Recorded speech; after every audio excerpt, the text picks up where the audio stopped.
This week on The Futurists, Stefan Lindström. You mentioned that data is the new oil.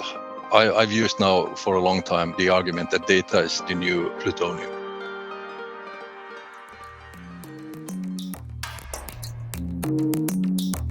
Welcome back to another episode of The Futurists, where we track down and find and interview the people who are inventing the future. And this week, we've got a special guest for you.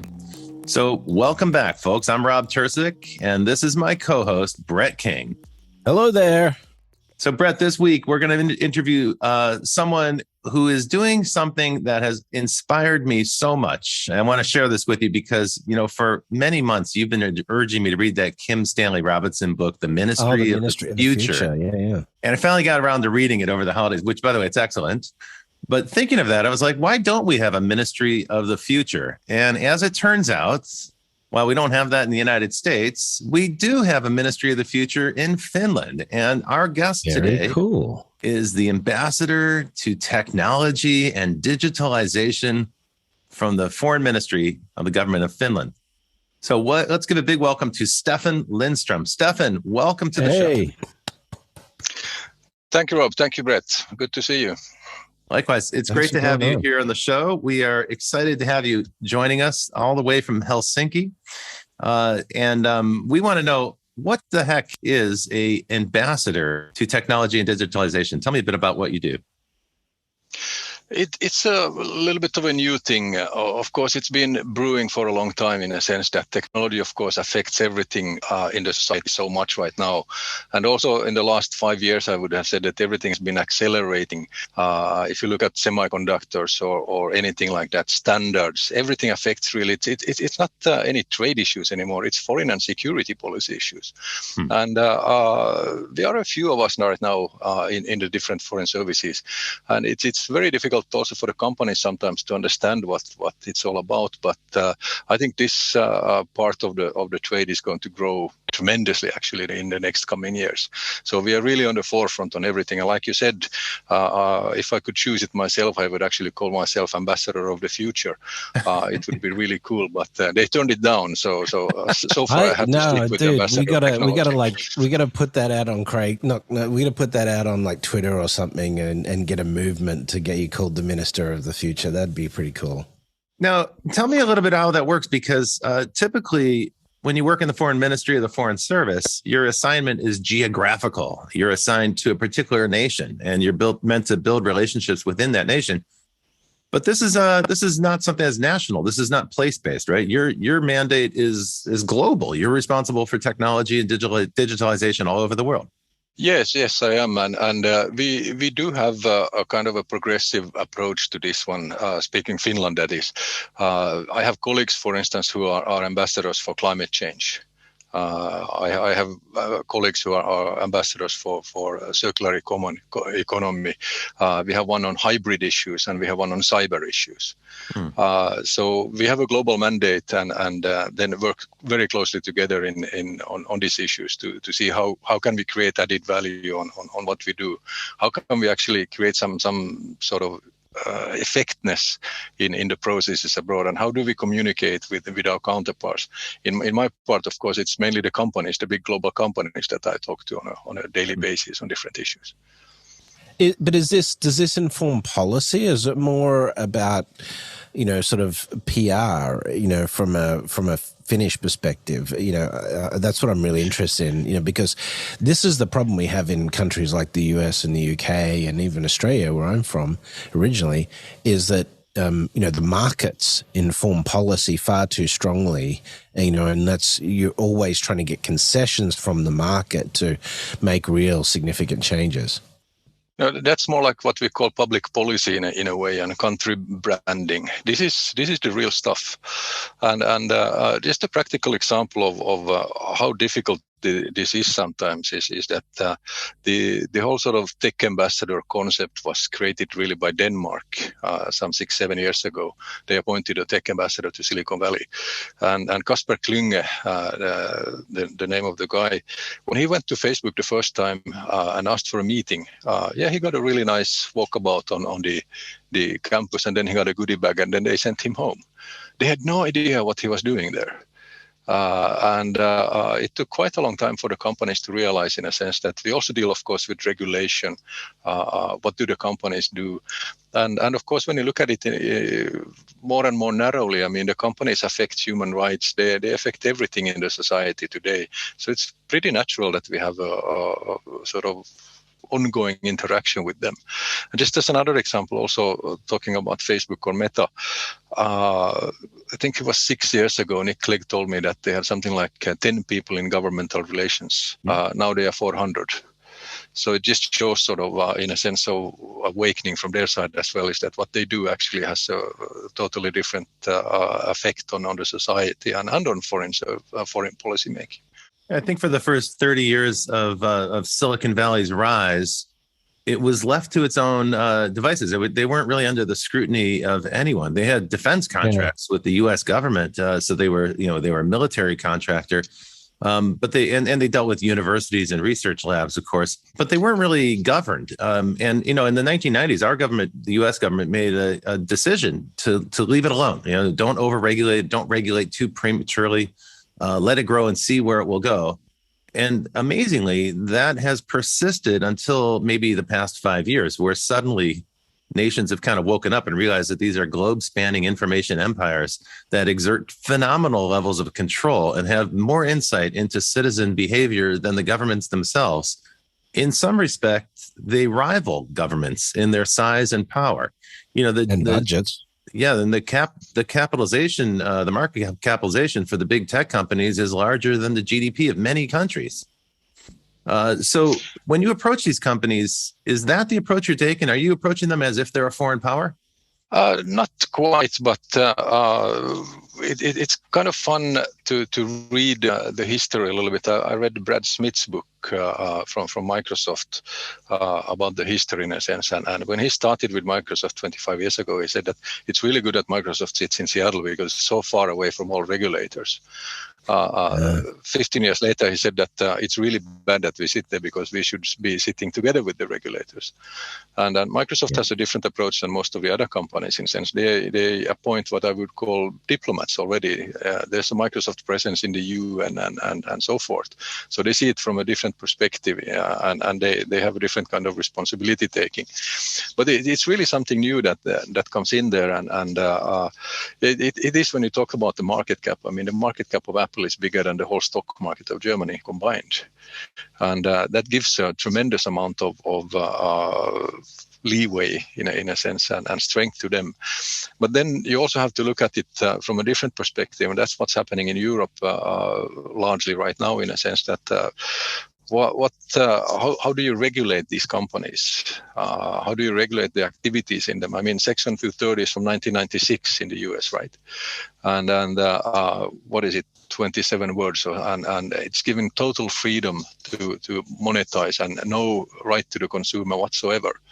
I mean, GDPR was the first kind of step in that direction, and now with the new European legislation coming in, the Digital Market and the Digital Services Act and the AI Act and so forth, this is going to be a huge issue in the next coming years. Yeah. Let's take a second and talk about GDPR. We've had this conversation numerous times, haven't we, Robert? Yeah, it keeps coming up. Well, that's why we're having this show. Let's talk about GDPR, because I think for the folks who are listening, perhaps some of them won't be familiar with that acronym. GDPR is a European Union regulation called the General Data Protection Regulation, GDPR for short. And what it means is that companies do not have the permission to automatically track by default all the behavior and target people with advertising. This was recently in the news. The act has been around for 5 years, but it was recently in the news last week because Meta, Facebook, got hit with a $400 million fine by the EU. Of course, Meta has appealed these fines in the past, but it looks like they won't weasel out of this. And one of the consequences of this $400 million fine is that Meta may be forbidden from tracking users at all with targeted advertising. If you know anything about Facebook's business model, that's exactly how they make money. Yeah. So this would really cripple Facebook in a pretty significant way. Stefan, can you give us some perspective from Europe about that case against Facebook? I don't know. I mean, the case is going on, of course, and they've been fined for a long time. I think it was a monthly fine, and they just refused to give in any way. On GDPR in general, I mean, I lived in the US for 9 years and participated in many panels and spoke at many venues. And it was kind of fun because many times you were attacked when you're sitting up there on the podium that how dare you Europeans do something like this, that it has cost our industry $10 billion and it's of no good and God knows what. The interesting part, though, is that after the session, after the seminar, the same guy walks up to me and says that, I had to say that because my company demanded it, but personally I said, thank good somebody is doing something. And it's gone a little bit too far with the tracking business and everything what is there, the metadata that is collected in a sense. And at some point, it's not really the GDPR as such that's going to put a stop on it. It's more these new regulations that are coming in, the DMA and the DSA.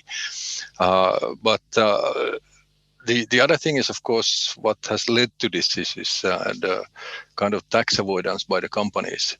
If you look at the market shares of these companies in Europe on these issues, this is, of course, totally self-inflicted, so we shouldn't be complaining on that in a sense. But on the web browser business, for instance, Google Chrome has a 60% market share, and on the search, Google has a 95% market share in the whole thing. Still, they don't pay virtually any taxes in Europe, and that's of course another sort of approach to the whole issue. And is this fair or is it not? This is another thing that we are talking about in many ways. The figures are really interesting in this, and of course then you also have to ask yourself is that why is this? Why have we come to this kind of a situation? And one of the reasons is of course that these big companies have bought up all the competition, regardless of where it is, in Europe or in so they've been given this dominant position. And I mean even in the US you have legislative proposals right now where you're looking at setting some kind of limits on how the companies can buy their competition. We'll get to the comparison with the U.S. in just a moment, but first I want to just circle back and make sure that the audience that's listening understands what you're saying. You referred to two recent European Union acts, the DMA, which is the Digital Markets Act, and the DSA, and that is the Digital Services Act. Can you tell us a little bit about what those entail, what they pertain to, and how they're going to regulate U.S. companies? It's really they are looking more at how to say it in it's far-reaching obligations on gatekeepers really, and it's a signaling of a kind of a new era of digital regulation, and it's not yet fully in part, but it depends a little bit on how do you define these companies. I mean, it's very clearly defined on what companies are going to be affected by this, and it's only the really big ones. I think it was something like you have to have 45 million users per month and or 400 million users in total. I mean, look, from this side of the world, it looks like it's an act that is designed to block Facebook and Google from making ridiculous amounts of money on European citizens. That might not be the intent, but it sure looks like that from California. I mean, but there is I think the one thing that we have in Europe, which, and I think that the same, could be true of other regions like China as well, is the understanding of the strategic nature of data and the fact that it is an economic asset, and you don't want that asset controlled by corporations outside of your geography. Now, that's a very difficult concept to deal with in respect to the way we actually are now seeing the evolution of these tech companies. Like you said, transnationals, Kim Stanley Robinson calls them, right? These super corporations that are larger than many nations, and they have massive influence in terms of policy. They have massive budgets. and their ability to sort of get, like in the States, they won that battle. They've won all of those battles in terms of regulation and policy and all of those things so that they can monetize that. But the rest of the world's saying, well, hang on a second, maybe that's not the way it should work. And when we get into stuff like artificial intelligence, it's going to be even more critical. So this hands-off approach, all it's meaning now is that, the US is delegating policy decisions to Europe effectively. Now you're firmly in Stefan's bailiwick. Stefan, you're the one who coined that term. As I recall, you said the U.S. has outsourced regulation to the EU. Tell me what you mean by that. The U.S. has now, first of all, we have to go back to the 1996 and Section 230 of the Act that has been there for now way too long, because it doesn't give any right to anyone. The companies are free to monetize whatever data, whatever activity they do. This is the Digital Millennium Copyright Act, the DMCA. And then you have the other coin in a sense of that there are 5 legislative proposals in the US right now that are debated in the Congress.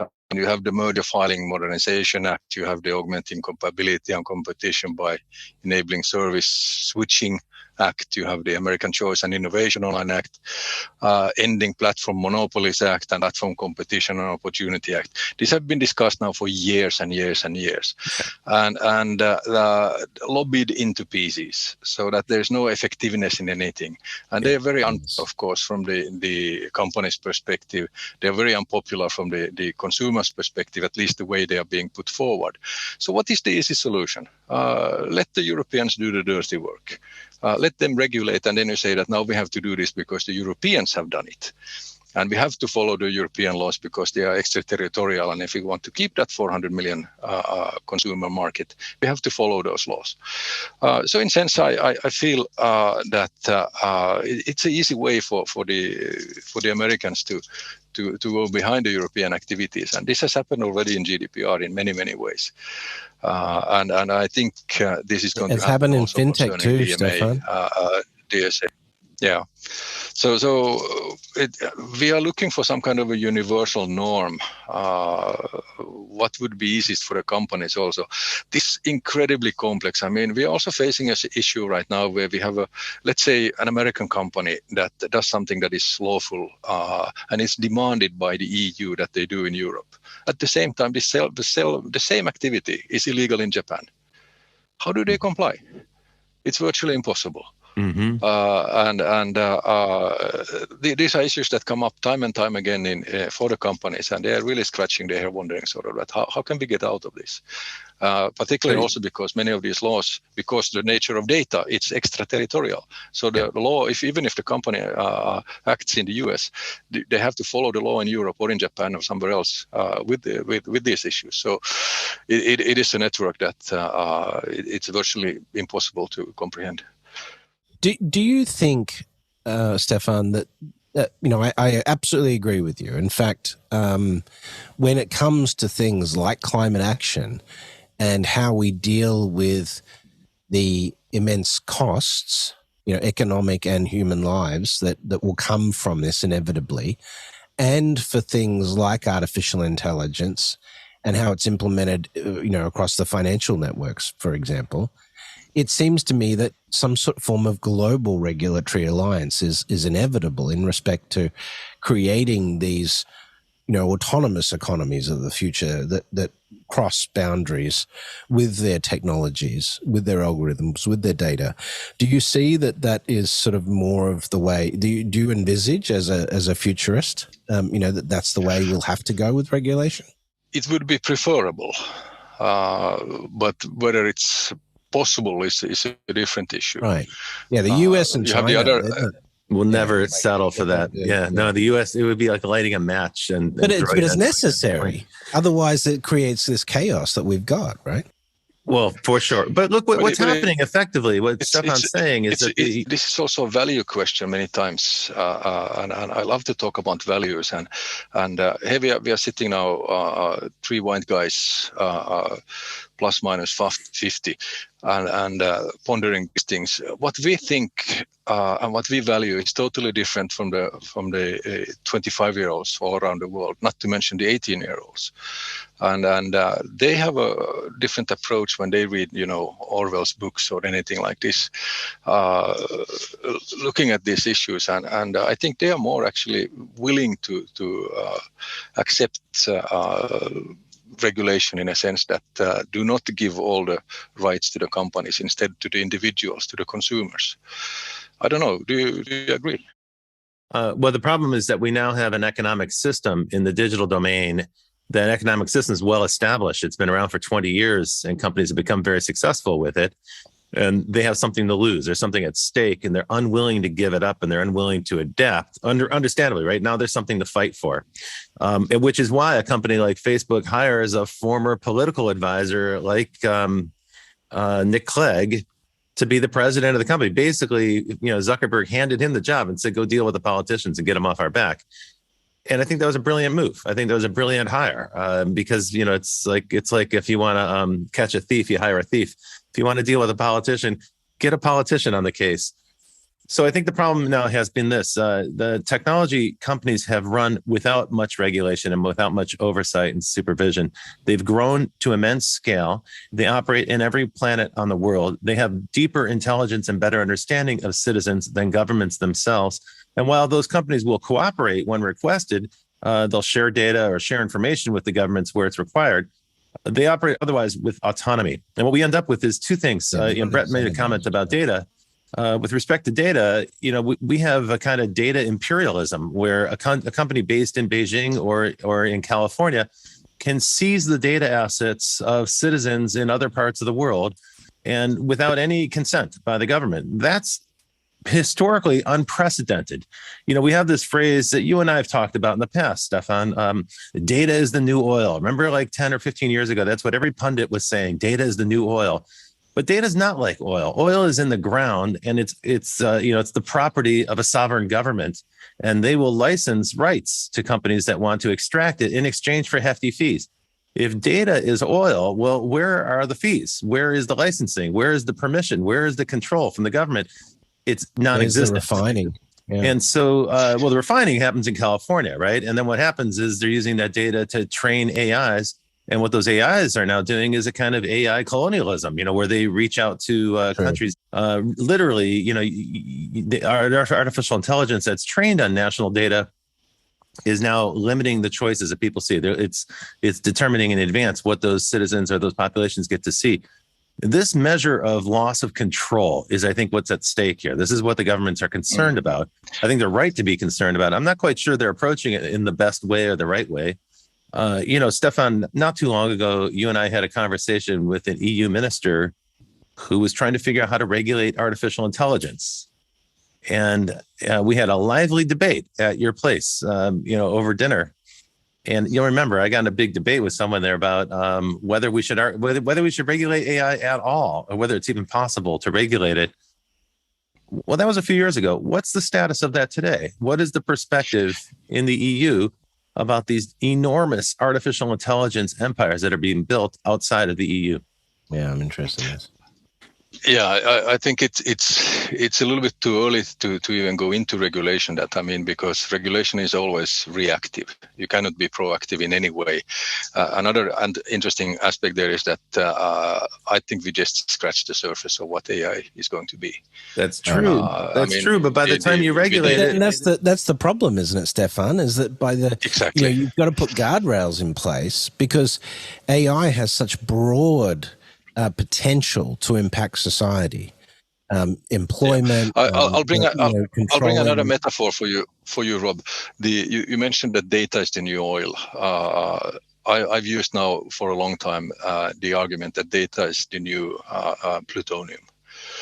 And why plutonium? I like that. Because if you have plutonium, if you use it right, you have nuclear power. It's really good for the society. If you use it in a bad way, it's a nuclear weapon, or it can pollute the planet for the next 40,000 years. Data is exactly the same thing.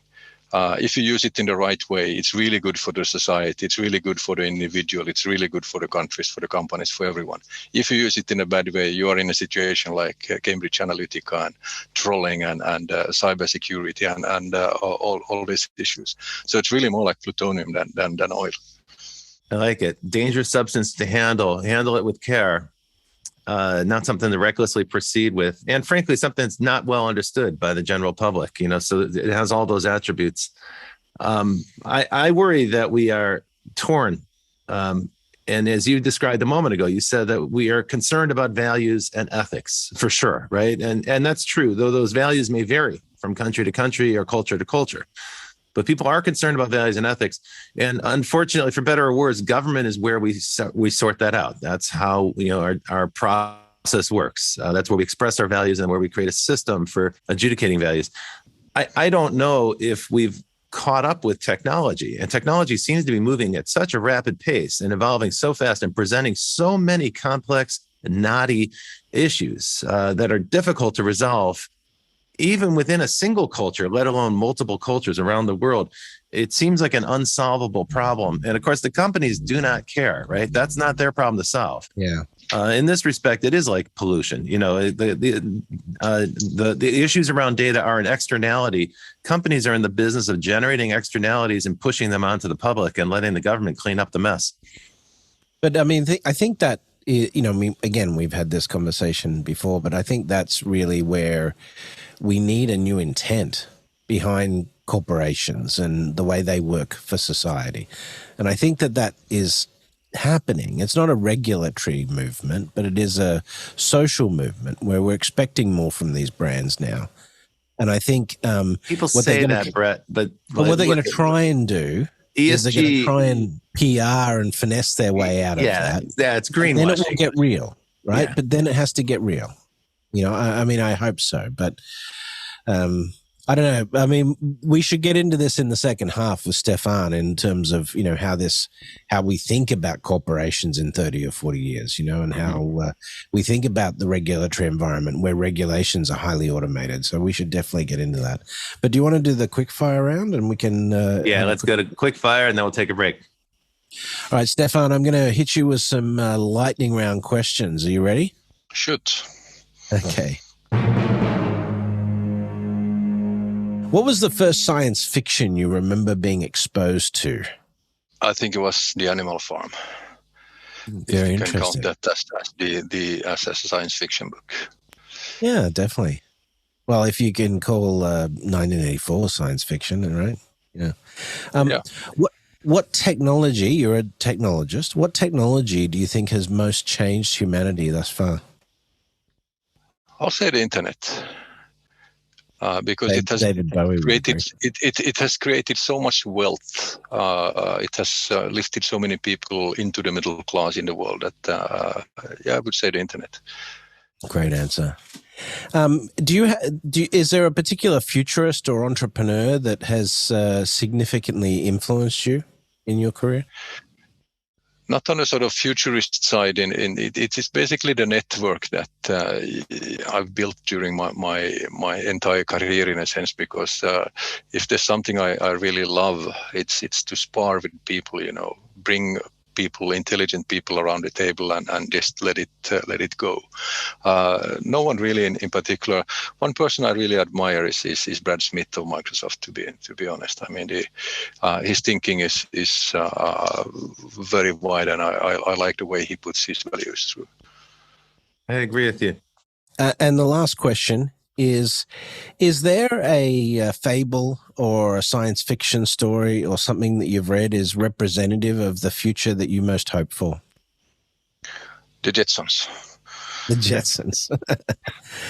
I mean, if you look at the visionary, I don't know who and how they created all these visions when they created the Jetsons, but it's really amazing to see something that was done in the 60s, how it sort of materializes today. So I love that. Fantastic. Well, you're listening to The Futurists. I'm your host, Brett King. We're just speaking to Stefan Lindström. We're going to be right back after this break.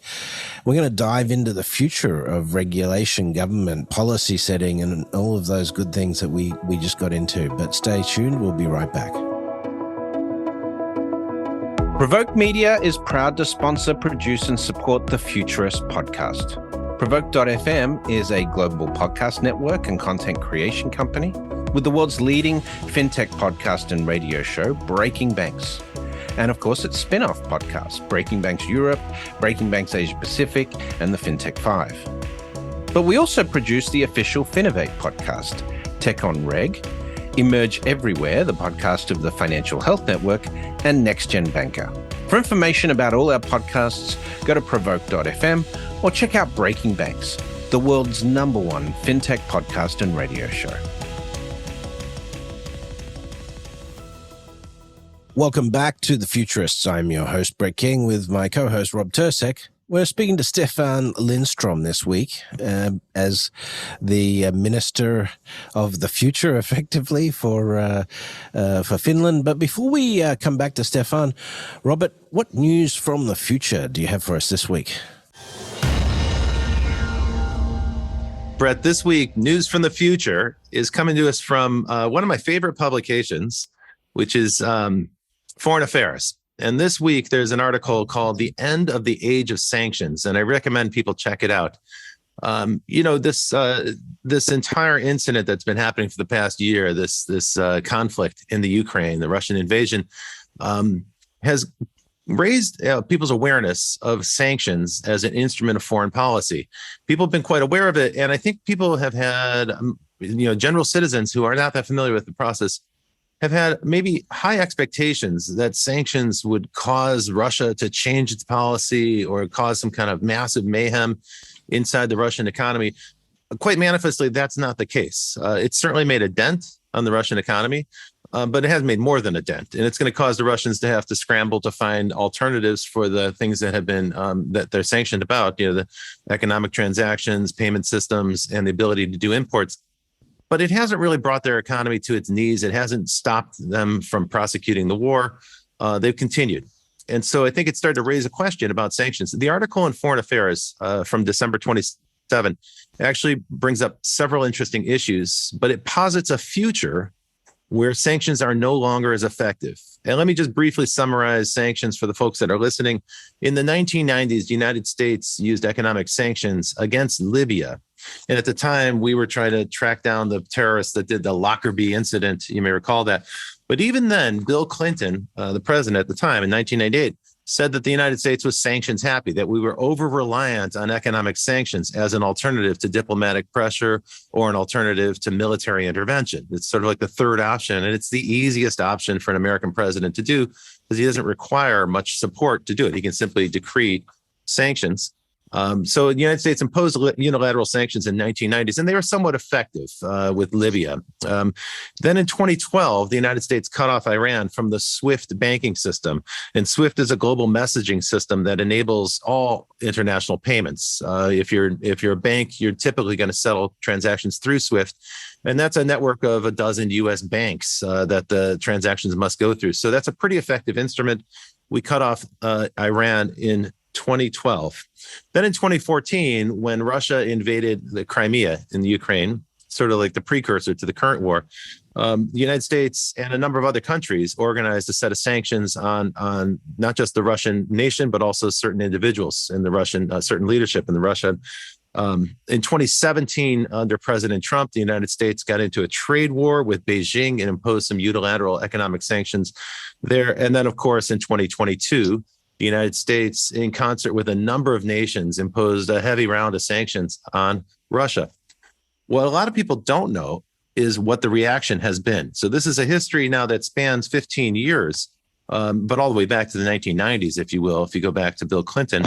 A lot of countries are starting to organize a way to get around sanctions. And this is one of the reasons why the Russians have been so resilient. The ways to get around those sanction systems include currency swap agreements, where trade deals are settled with currency swaps. In other words, you can avoid the SWIFT banking system entirely. You're just going currency to currency. And the Russians have been quite adept at doing this. alternative payment systems. And alternative payment systems would include things like the Chinese has set up an alternative. It's called the Shanghai Cooperation Organization, and that's enabling settlements in local currencies. The Chinese have also created a currency swap system with more than 60 nations, including Argentina, Pakistan, Russia, South Africa, South Korea, Turkey, and the United Arab Emirates. They're currently conducting about $500 billion of trade through that system. So it's not insignificant. This is nothing to rival the international banking system, but it is working. It is functioning. And what they're seeking to do is create sanctions-proof economic trade systems. And then finally, the last technique is digital currencies. And of course, the leader here has been the Chinese government with the digital renminbi. And they are trying to use their economic clout to force countries to settle payments in digital renminbi. Of course, that would be a way for them to utterly bypass the American banking system entirely, cut the Americans out. The Chinese make no secret of the fact that they would like to displace the United States from its role as a strongman in international payments. That would greatly weaken the United States' ability to impose sanctions on nations. So I recommend you check out the article. It's quite a long article, but it's full of fascinating facts and some information. It was a surprise to me to see how far advanced this kind of cooperation is. And effectively, to me, the takeaway is this. Just as overuse of antibiotics has created antibiotic-resistant bugs, basically we're creating super bugs because we're over-reliant on antibiotics. So the use of that tool creates an even more powerful problem. It seems that sanctions is working exactly the same way. What we're doing is we're training countries that want to defy the United States or defy the Western order. We're training those countries to find alternative paths to conduct commerce and to settle payments outside of the international banking system. We're effectively teaching them how to be sanctions proof. So that's it for the deep dive. Now let's go back to Stefan. You can just throw in artificial intelligence into the mix there, or China's Belt and Road, and you get all sorts of potential configurations. Yeah. Russia, of course, because the sanctions included MasterCard and Visa, you couldn't use Russian credit cards or debit cards offshore. That's right. And so what the Russian banks did is they signed up with Union Pay, and they've now sent all their customers new cards on Union Pay. So, that business is not coming back to MasterCard and Visa. It's probably not coming back, because, so yeah, pretty interesting. And a couple of weeks ago, you and I had this discussion, and it was a lively debate with Philip Alvelda. We were talking about the U.S. attempt to prevent China from getting advanced artificial intelligence chips, the semiconductors for AI. And where I was sharing some information about the U.S., it's a unilateral trade policy, the trade restrictions or export restrictions on the equipment to make semiconductors and the semiconductors themselves. We're trying to prevent China from getting the next generation chips. Both you and Philip were unified in the idea that they're just going to find a way to work around that, either through shell companies or offshore deals or third-party countries, or they'll cut deals with the Dutch company that manufactures that equipment and bypass the Americans. And of course, the Americans are trying very hard to create a coalition, as we always do. So we're trying desperately to talk to the Taiwanese companies and the Dutch companies that manufacture that equipment. But they're under no particular compulsion to cooperate with us. So we have to convince them to do that. And at the same time, it's also spurring the Chinese to create their own independent semiconductor industry. So they'll double down on their investment. It's harder and harder for the US to enforce its view of world commerce and policy. Yeah, I guess the question is, who appointed the United States the policeman of the world? Yeah. Well, that Stefan, I mean, China doesn't have the same aspirations in terms of global policy potentially that the US does, but maybe as an ambassadorial sort, what's your view of this? The US is losing credibility. I think it has lost credibility over the last few years, particularly with its handling of the pandemic and other things. But where does this policy leadership come from in the future? No, that's really I have a 1 hour PowerPoint presentation on these issues, exactly these issues that you don't have an hour to do a PowerPoint on this show. Yeah, no, but it's also the leadership. I think I talk a lot about something called the splinter net. that the world is divided into three different kind of tech spheres, and it's all value based in many ways. You have the European model. Where the consumer is put in the middle. You have the American model where the companies are put in the middle, and you have the Chinese model where the government owns all data. And it depends a little bit on how to do it. The question for us right now is really, how do we sell our value base to the rest? To Africa, to Latin America, to Asia. It's technologically based in a sense that do you choose Huawei's technology that is heavily governmental subsidized or actually governmental owned. But we also know at the same time that all the data that is created, regardless if it's phone calls from the president or a single individual, everything goes to China. Or do we go with the sort of our model in a sense that there are some rights for the individual, there are some values on the background of what we do and what we don't do. So this is really the big issues in the whole thing. I don't think it's also about what we call the great decoupling. So what we have done the last 20 years is that we have outsourced all sort of easy manufacturing to basically China, and it has created a big value increase for our middle class because we get all the consumption goods really, really cheap, consumer goods really cheap. Without looking at sort of the big, the long-term effects of it. Now, when we look at the semiconductor issues, I mean, the US has this new activity. I think they put something like $57 billion in what I call home shoring, all the semiconductor activities, and the EU is putting something like 43 billion to do exactly the same thing. And the reason is very simple in a sense that we are totally dependent on semiconductors for absolutely everything in the society. The Chinese are maybe 10 years behind right now, and the gap is actually widening. They are not catching up on this, but it's really interesting to see. So this is why I do what I do, because this is foreign policy. This is security policy. This is not just a tech issue or trade issue anymore. This is the core of foreign policy making right now. So you're saying that technology independence or technology sovereignty is the core of foreign policy. That's where we are heading right now in many ways. And a country that has, by correlation, a country that has a path dependency, a country that's dependent on a supplier, an overseas supplier, or a technology partner or technology provider, that country has given up a measure of its sovereignty. In essence, yes. Wow. Because we are dependent on it. So that means then what Brett was describing a moment ago, that the world is starting to break up into different groups, or what you referred to as the splinter net a moment ago. I see that happening not just with super internet regional groups and not just technology.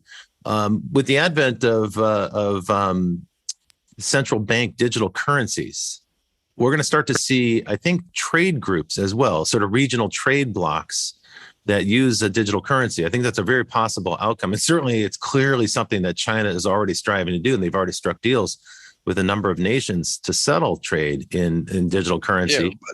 Yeah, there is another issue also in a sense that follow, for instance, what BRICS are doing more closely. Because BRICS is getting sort of more to it's not only just a sort of political entity right now, it's becoming a commodity entity. They're doing a CBDC alliance. And they have their own bank, the BRICS bank, that finances projects all over the world. And so does the Chinese have an own bank. So I'm sometimes questioning what is the future for sort of the traditional Bretton Woods institutions, the IMF, the World Bank, and the WTO. The rivalry coming from all over right now, and if sometimes I say that maybe a little bit provocatively, that if I would be a dictator in an African country, would I actually go to the World Bank first and ask for a loan, or would I go to the Asian Infrastructure Reconstruction Bank and ask for a loan, or would I go to the BRICS Bank? I'm not certain anymore. Maybe I would go to the other ones. Okay, so Stefan, help me understand this then. So let's put on our futurist cap. Let's think about the future here a little bit. Everything we're describing sounds like it could be the end of globalization, because globalization requires free trade or free-ish trade. It requires a reserve currency, which currently is the United States, the petrodollar, right? And it requires the ability for goods and services to move around the world. Everything we're talking about, though, in the last 5 minutes in this conversation seems to be leaning the other direction towards trading blocks, tightly integrated groups that work together but create barriers to others who are outside of the trading group. What's your vision of the future? Do you see globalization fragmenting into regional trading blocks? Is that really possible? That's already happening. No question about it. And Yeah. I wouldn't call it globalization anymore. I call it slowbalization. We need to have more control of the value chains, because we are too dependent on them as well as a society. At the same time, also with the digitalization and with the sort of technological involvement, the way how we create value has changed. How does a company create value today? It's totally different from anything else. And if you look at just the comparison between intangible versus tangible value at the stock market, I think we are somewhere right now that the tangible values of the companies listed on the stock market is less than 10%.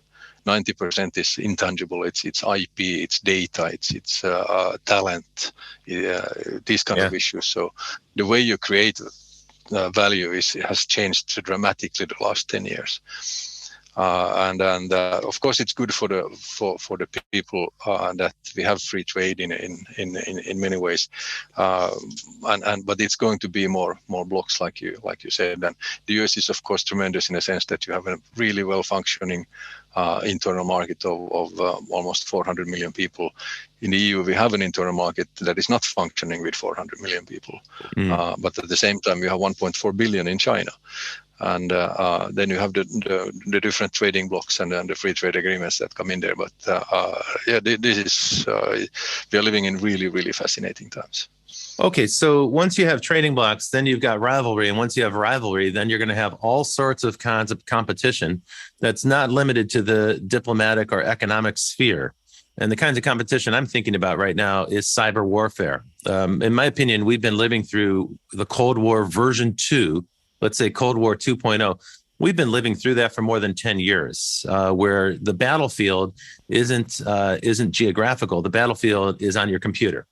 And foreign actors are trying constantly to intervene, to hack, to steal data, to get your identity, to interfere with the business operations of companies, to interfere with the operations of governments, to find out what other foreign spy agencies or intelligence agencies are doing, and so forth.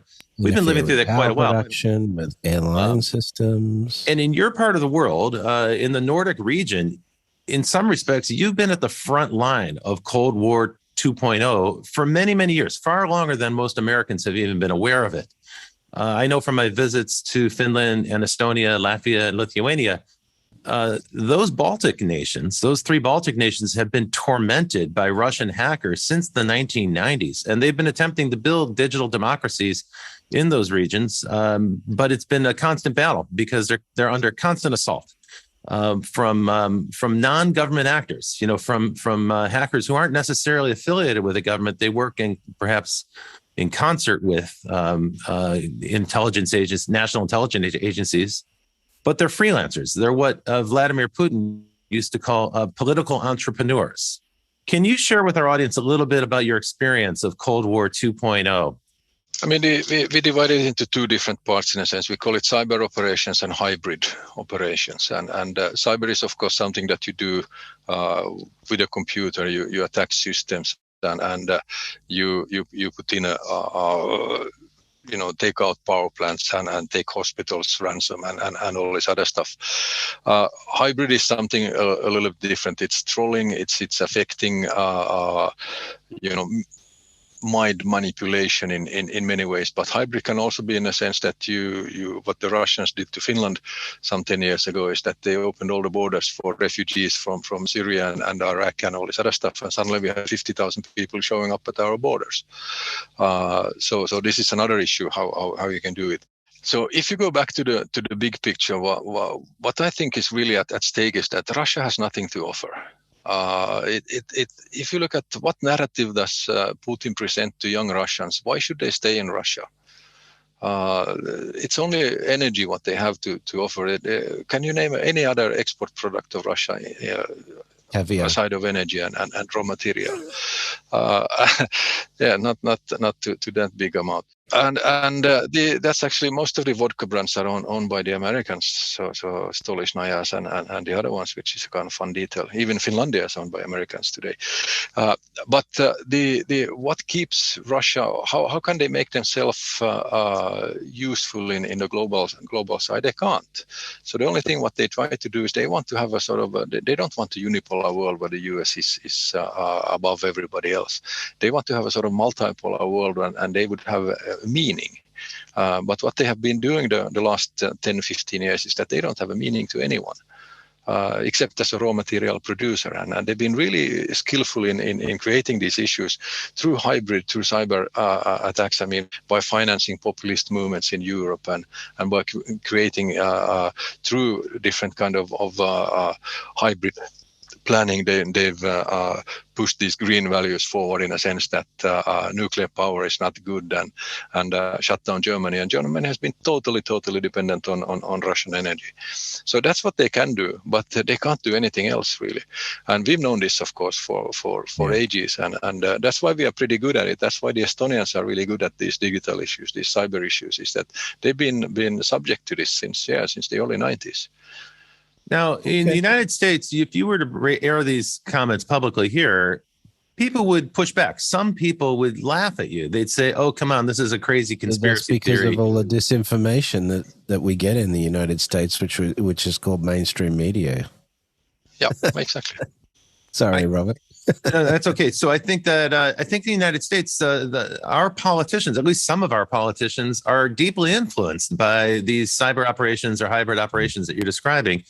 So much so that they're unconsciously parroting the line that is produced by well, it's a closed loop system in terms of the news cycles in the States. That's the problem. Even the first thing I noticed as an immigrant moving to the US is you turn on Fox or MSNBC and they do the news, and at the end of it say world news in Florida today, and it's like, it's very, myopic, internally focused, the US, and there's when you do get offshore, you do see a different news cycle, significantly different news cycles offshore. So that alone, tells you that something funny is going on. But Stefan, I'm sort of really interested in where this takes us, because presumably China is struggling now more with trying to control information. We saw that recently with the response to COVID-19, the zero COVID stuff. We saw it previously a few years ago with pollution in Beijing.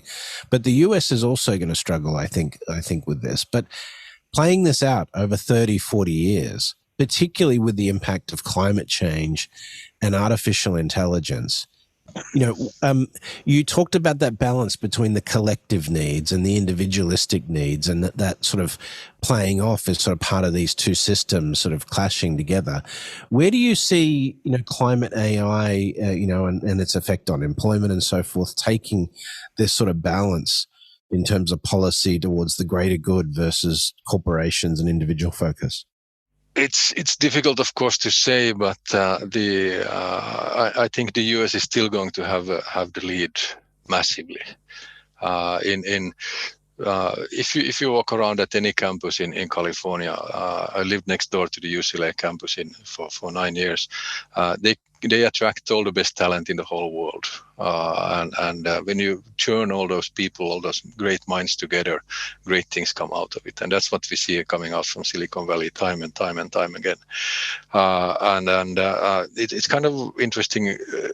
You can't have a recession in the US at the moment, because if you have full employment as you have, and the attractiveness of that market is going to be huge. Europe is going to struggle in many ways, because every time there is a possibility, some individual country wants to take advantage of the situation. So it doesn't really work. We really have to pull our act together, and we need to be real Europeans if we want to have any kind of survival on the whole thing. China is going to struggle big time, and the reason is demographics. They had 45 years the one-child policy, and in the next 25, 30 years, there's going to be 300 million Chinese disappearing. And at some point, the people are going to react to the way they actually handle things and treat individuals. So, do you think that's going to result in sort of a large-scale immigration policy shift there? They're going to try and attract new talent into the country? China is in a situation that people are not moving to China. People are moving away from China. Right. Same as in Russia. It's a huge challenge. There are going to be different new hubs coming up for sure, and where they are, the Gulf states are doing a tremendous job in attracting people right now, and it's really fascinating. I mean, just the way they think. I was at the Consensus 2022 in Austin this summer, and I met the guy from the Ministry of Education of Abu Dhabi, and he explained to me that they're going to set up a program with 100 students that are going to study Web 3.0, 100 students studying blockchain, and 100 students studying digitalization. And I asked so when are you starting? Oh, this fall. Okay, so what's the curriculum? We don't know yet. But what we do know is that all these people are going to have jobs for life because, we are just creating it right now. So this kind of approach is what I find it really fascinating, the way they think forward in many ways, and they have the money to do it. I mean, they're going to run out of money when they run out of hydrocarbons, but that's why they have the funds and all this other stuff. This is what they do.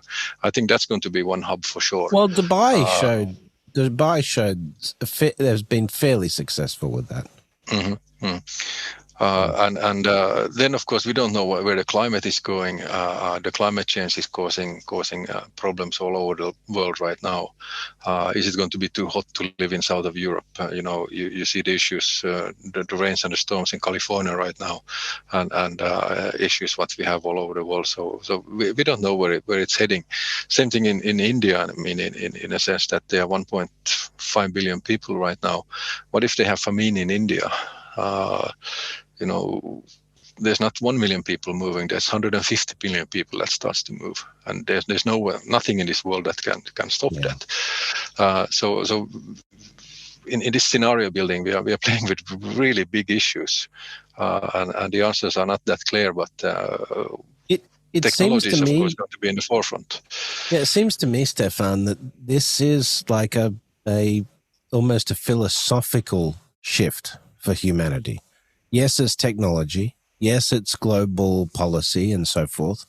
But all of these things happening at the same time and at the rate they're happening require us to think about the world in different ways. Is that too philosophical a perspective? Not really. I call it a paradigm shift, really.